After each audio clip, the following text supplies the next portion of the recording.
Hello, everybody, and welcome to TV Coast to Coast, our two-part weekly video chat about notable shows and highlights of the TV week ahead. Our rotating crew of TV critics across the country this week include me, Mark DeWidziak, the TV critic at the Cleveland Plain Dealer and Cleveland.com. And joining me this week is Vicki Hyman of New Jersey Star Ledger and NJ.com, and Dave Walker of the New Orleans Time-Picayune and NOLA.com. Hi, guys. Hey. Good morning. This time we're going to try to cover as much territory as efficiently as possible by having each critic weigh in on a particular show. It's an eclectic trio of shows, to be sure, but hey, we're an eclectic group of critics. Or is that eccentric? I'm not sure. First up is Poet in New York, writer Andrew Davies' drama about Welsh poet Dylan Thomas's last days in, of all places, New York. It airs on BBC America at 8 o'clock Wednesday, October 29th. And we're turning to the ever-poetic Dave Walker for a soulful summary about this intriguing import. Dave? Thank you, Mark. Let's begin at the beginning. We're in for a haul.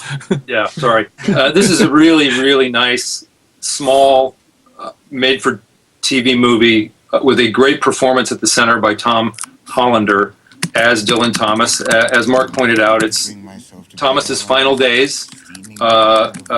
Dissipation catches up with him, and it happens to be while he's in New York. It's, I think, spread over about 20 of those final days, and it is not pleasant to watch.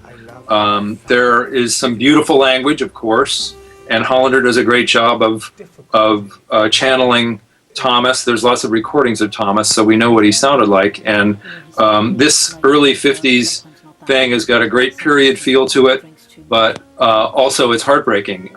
He's really sick with liquor, and there's puking and flopping like Dirk Nowitzki. He falls over a lot, and you're glad that you can't smell him as the character deteriorates.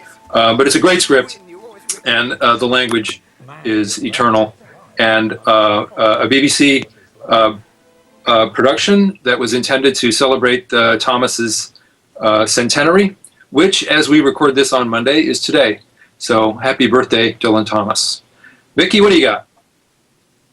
Well, at the other end of the spectrum, I am talking about Project Runway today, which ended its 13th season last week, and they're starting a new round of Project Runway All-Stars on Thursday. And of course, there's like maybe one All-Star that you actually remember from a previous season. That would be Chris March. I was going to say I'm looking forward to seeing, but I actually think I'm going to cut the cord with Project Runway after 13 seasons.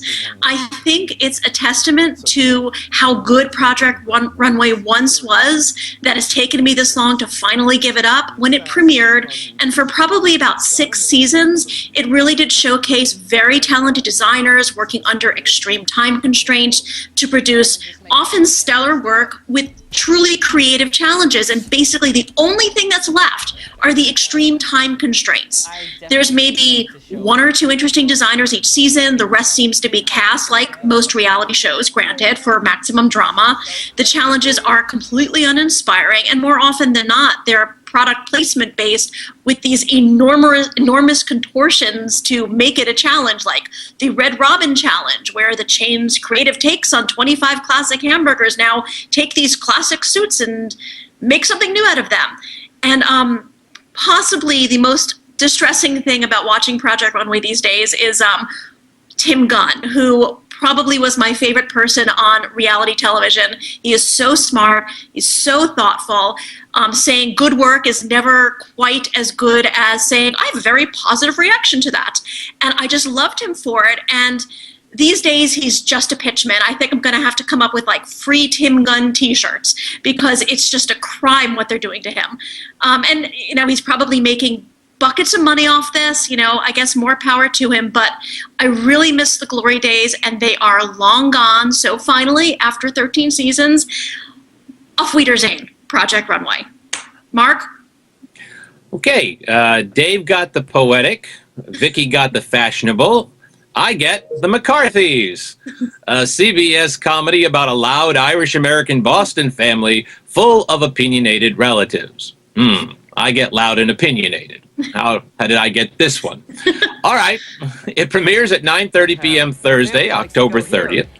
Now, if you remember last season's quickly canceled Welcome to the Family and Sean Saves the World, those were edgy, groundbreaking comedies for the early 1970s. The McCarthys is this year's entry in the hopelessly dated category. Writer and producer Brian Gallivan's semi-autobiographical series about a loud, sports-obsessed Irish-American family in Boston triggers the cliches when athletically challenged son Ronnie, played by Tyler Ritter, tries to create a distance from mom, Laurie Metcalf, dad, Jack McGee, and his siblings. Although the show's creator, Brian Gallivan, says that this is based on his own family or inspired by his own family, there's not much here that you'd call inspired. And that's with really likable leads like Laurie Metcalf and Ritter. These are very likable leads, and like a lot of comedies, it totally wastes their talents. The McCarthys probably has a very good shot at having a very long, unpleasant run. It's on a night when CBS is building a comedy block, so it could actually, sad to say, succeed. But when all the shouting starts, there's not much to shout about in this series. It's not one of my favorite comedies of the fall, as you might have already surmised. And unfortunately, like I said, I think this is going to be one of those where a few years where we're going to look at each other and say, is that still on? It's going to be like the Mr. Belvedere of its time, where, you know, after several seasons, you're like, is that still on? Yes, I think it's got the smell of that kind of show, and I do mean smell. So anyway, that's it. 3 shows, very, very different in their tone and texture. Dave is shaking his head. Glad that I won't be the host next week. So next week we'll be joined by Christy Turnquist, our West Coast correspondent. See you then. Just to be sure you didn't like it, Mark? You didn't? Just to be sure? Well, maybe we should keep this going for a while.